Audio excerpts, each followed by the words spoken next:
saya Hafsaruni Sofiana dari Prodi Pendidikan Agama Islam. So, today Hafsa bakal ngejelasin tentang pengertian daripada clause, main clause, dan subclause. Apa itu clause? Clause atau klausa adalah sekelompok kata-kata yang disusun menjadi sebuah kalimat yang mengandung subjek dan verb. Clause atau klausa terbagi kepada dua bagian. Ada main clause atau yang disebut dengan independent clause, ada juga subclause yang disebut dengan dependent clause. Apa itu main clause atau independent clause? Main clause atau independent clause adalah suatu kata yang terdiri atas sebuah pelaku atau subjek dan juga keterangan atau predikat. Main clause dapat berdiri sendiri sebagai suatu kalimat karena mengandung suatu pikiran yang utuh. Dengan kata lain, klausa utama atau main clause sama dengan klausa independen, yaitu berdiri sendiri. Contoh, I am eating breakfast now. Saya sedang sarapan sekarang. Subjek atau pelakunya di sini adalah I, dan predikat atau keterangannya I am eating breakfast now. Sedang melakukan sarapan sekarang. Gitu. Jelas dan sangat utuh. Lalu, apa yang dimaksud dengan subclause? Subclause atau dependent clause adalah sebagai kebalikan dari independent clause. Jika independent clause dapat berdiri sendiri dan utuh, maka dependent clause tidak dapat berdiri sendiri dan juga separuh. Dependent clause atau subclause merupakan kalimat pendukung atau penjelas yang memberikan informasi tambahan untuk main clause atau independent clause. Dependent clause tidak mengungkapkan suatu gagasan secara utuh, sehingga akan membuat pembaca atau pendengar membutuhkan kalimat lain yang dapat menjadi main clause atau klausa utamanya. Contoh dari dependent clause itu sendiri yaitu when I was child, ketika aku masih kecil, dan before you go, sebelum kau pergi. Kalimat-kalimat tadi tidak bisa berdiri sendiri karena masih belum jelas di mana gagasan utamanya. Maka dari itu, dependent clause harus berdampingan dengan main clause atau independent clause agar dapat berfungsi selanjutnya. Gabungan dari independent dan dependent clause akan menjadi kalimat lengkap yang dikenal dengan sebutan complex sentence. Di dalam dependent clause atau subclause mengandung adjective clause atau adverbial clause. Lalu, apa itu adjective clause atau adverbial clause?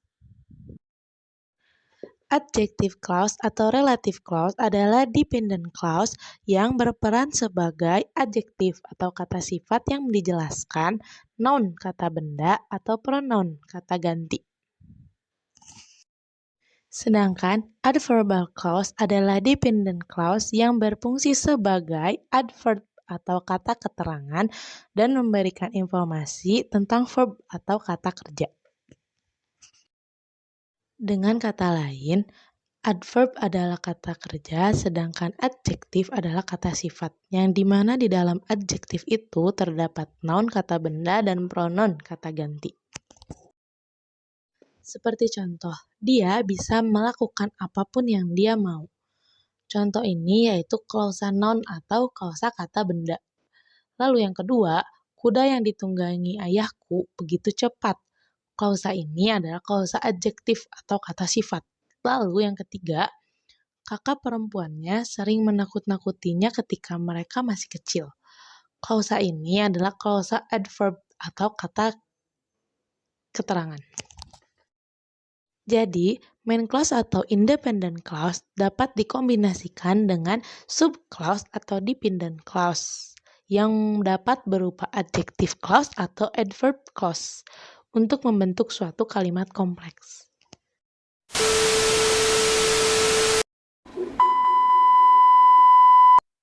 Halo, saya Tika Ramandani. Tadi teman saya Hafsa telah menjelaskan pengertian dari main clause. Dan di sini saya akan menjelaskan atau memberitahu kalian atau sharing dengan kalian mengenai ada berapa sih main clause itu atau clause itu ada berapa.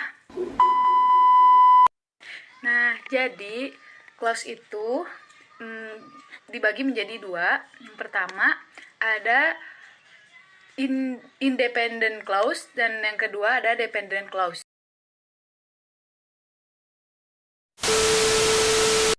Mungkin di antara kalian bakal ada yang nanya, apa itu independent clause, apa itu dependent clause. Nah, jadi independent clause itu bisa disebut sebagai kalimat yang dapat berdiri sendiri. Kalau misalnya dependent clause, kalimat yang tidak bisa berdiri sendiri. Karena kalimat ini juga bisa disebut dengan kalimat pendukung atau kalimat penjelas.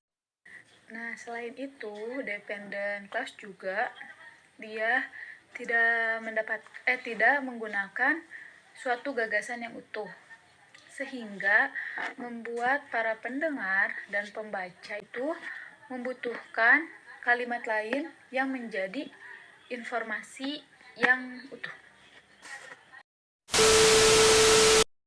Ternyata dependent clause itu dapat dibagi lagi menjadi noun clause, adjective clause, sama and verb clause. Langsung saja di sini saya akan memberikan beberapa contoh mengenai tentang main clause, kemudian independent clause dan dependent clause.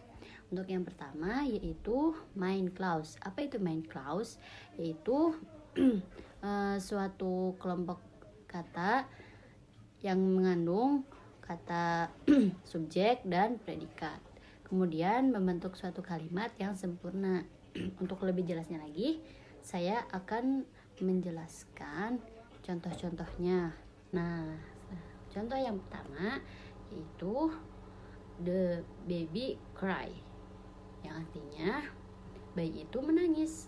Nah, dalam kalimat tersebut yang mengandung subjek yaitu the baby atau bayi itu, dan menjadi predikat yaitu cry, yang artinya menangis. Untuk contoh yang kedua yaitu kalimatnya we are waiting for the plane, yang artinya kami sedang menunggu pesawat. Dalam kalimat tersebut yang mengandung kata subjek yaitu we, dan yang mengandung predikat yaitu are waiting, yang artinya kami sedang menunggu. Kemudian contoh yang ketiga yaitu I'm eating my dinner now, yang artinya saya sedang makan malam sekarang. Nah, yang mengandung yang mengandung suatu subjek yaitu kata I'm, artinya saya. Kemudian yang mengandung predikat yaitu eating, yang artinya makan, artinya saya sedang makan. Keempat yaitu they come here, yang artinya mereka datang kemari.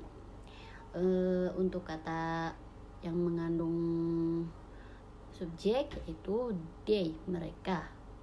Dan untuk kata yang mengandung predikat yaitu come here, yang artinya datang kemari. Untuk contoh yang terakhir yaitu kalimat he has no ticket, yang artinya dia tidak mempunyai karcis. Di dalam kalimat itu yang mengandung kata subjek yaitu he, artinya dia. Kemudian yang mengandung kata predikat yaitu has no ticket, artinya tidak mempunyai tiket. Kemudian selanjutnya yaitu independent clause. Independent clause ini berasal dari dua kata. Yang pertama in, yang artinya tidak, dependent, yang artinya tergantung atau terikat. Jadi jika disatukan dua kalimat independent ini artinya tidak terikat atau bebas. Nah, artinya kalimat ini bisa berdiri sendiri. Untuk contoh yang pertama yaitu I wrote such stories at the age. Sebelumnya saya akan menjelaskan lagi. Jadi sebuah kalimat itu harus ada subjek dan verbnya. Jadi tidak bisa subjek aja atau verb aja. Jadi harus ada subjek dan verb baru bisa membuat satu kalimat. Nah, di sini I wrote such stories at the age, artinya saya menulis cerita itu di usia segitu. How I read a horror book, artinya saya membaca buku horor. Nah, contoh yang ketiga yaitu he drives a car, artinya dia mengemudi sebuah mobil. Kemudian di sini coba kita hilangkan pelengkapnya atau komplemennya. Misalkan dari contoh kalimat yang pertama yaitu such sampai age. Yang kedua a horror book. Nah, yang ketiga a car. Nah, jadi kita punya nih ada I wrote, I read, dan he drives. Yang pertama, I wrote. Di sini artinya saya menulis. Nah, kan tadi sebelumnya sudah dikasih tahu. Meskipun kalimat ini cuma ada satu subjek dan satu verb, ini tuh udah bisa menjelaskan apa yang dari maksud tersebut, kalimat tersebut. Jadi kayak misalkan saya menulis, berarti saya sedang menulis. Jadi tidak perlu dijelaskan lagi kepesannya. Atau I read. Di situ sudah menjelaskan berarti saya itu sedang membaca.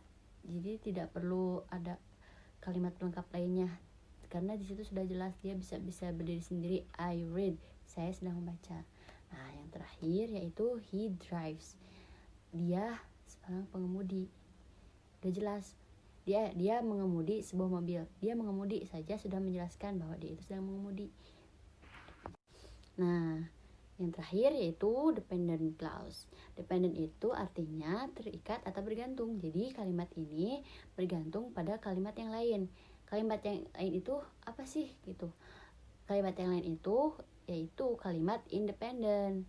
Jadi di mana kalian menemukan kalimat dependent, di situ berarti harus ada kalimat independent supaya kalimat tersebut jadi satu kalimat yang lengkap, sempurna gitu.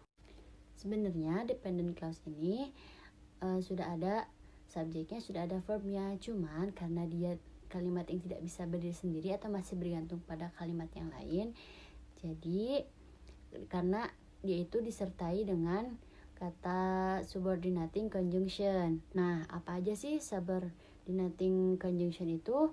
Ada that, because, if, whether, when, how, why, as, until, while, through, kemudian where, after, since. Jadi kalau misalkan kalian menemukan kalimat meskipun itu udah ada verb dan subjeknya, tapi ada kalimat subordinating conjunction, itu berarti masih harus dibarengi dengan independent clause, yaitu atau kalimat pelengkapnya. Contohnya sebagai berikut. Yang pertama yaitu how I wrote such stories at that age. Kemudian atau yang kedua yaitu when I was age. Yang terakhir yaitu contohnya if I fulfill his dreams. Kita bahas satu-satu. Yang ketiga itu if I fulfill his dreams. Nah, terus artinya itu jika aku mengisi mimpi-mimpinya. Terus maksudnya apa? Makna dari situ tuh apa? Nah,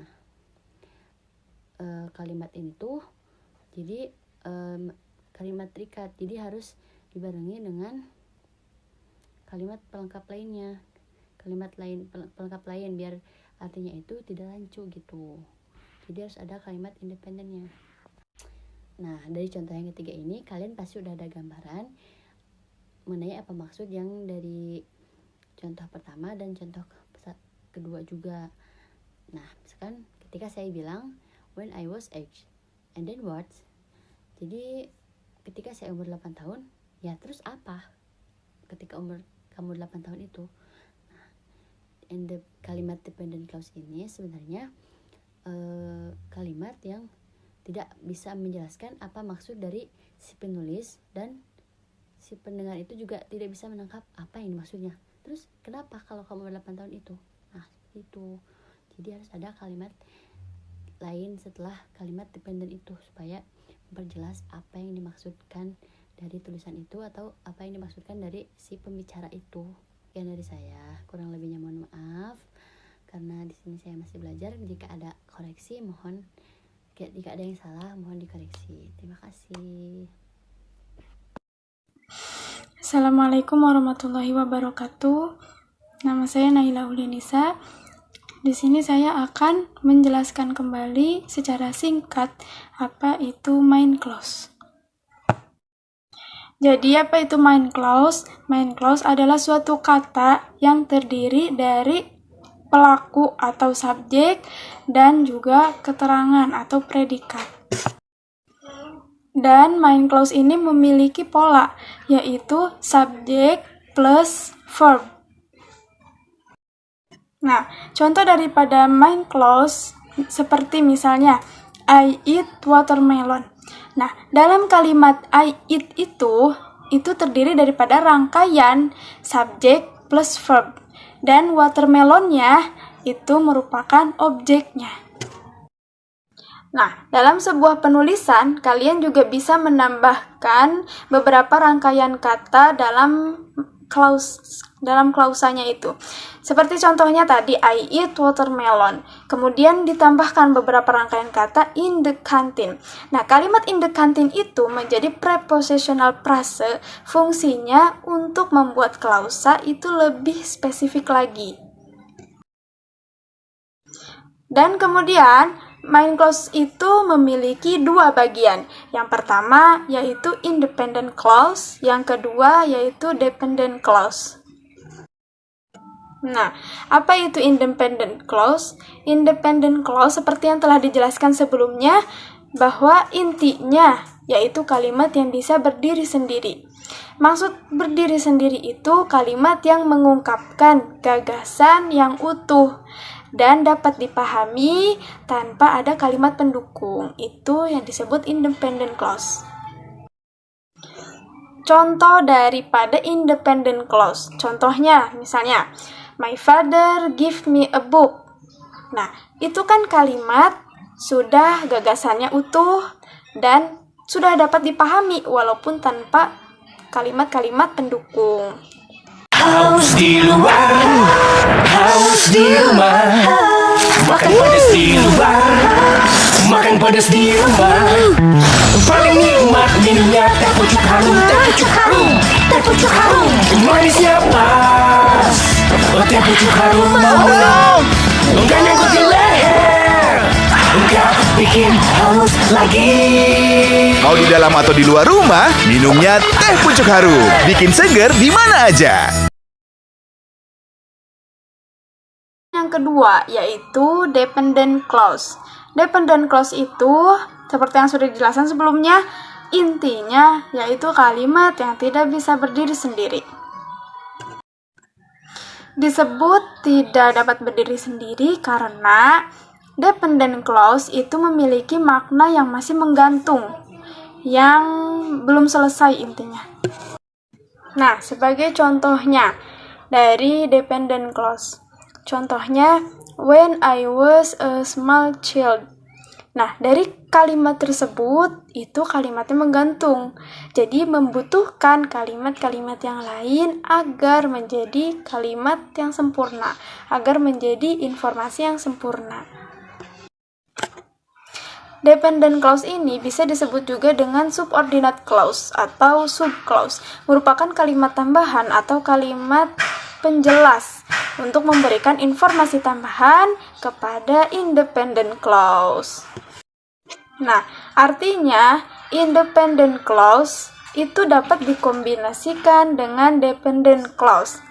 Nah, selanjutnya Gabungan daripada independent clause dengan dependent clause itu disebut dengan complex sentence.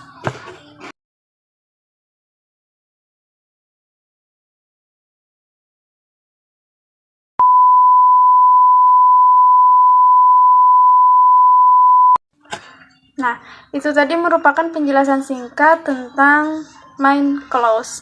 Apabila ada kesalahan, mohon dimaafkan. Apabila ada kekurangan, mohon ditambahkan agar menjadi kesempurnaan. Assalamualaikum warahmatullahi wabarakatuh.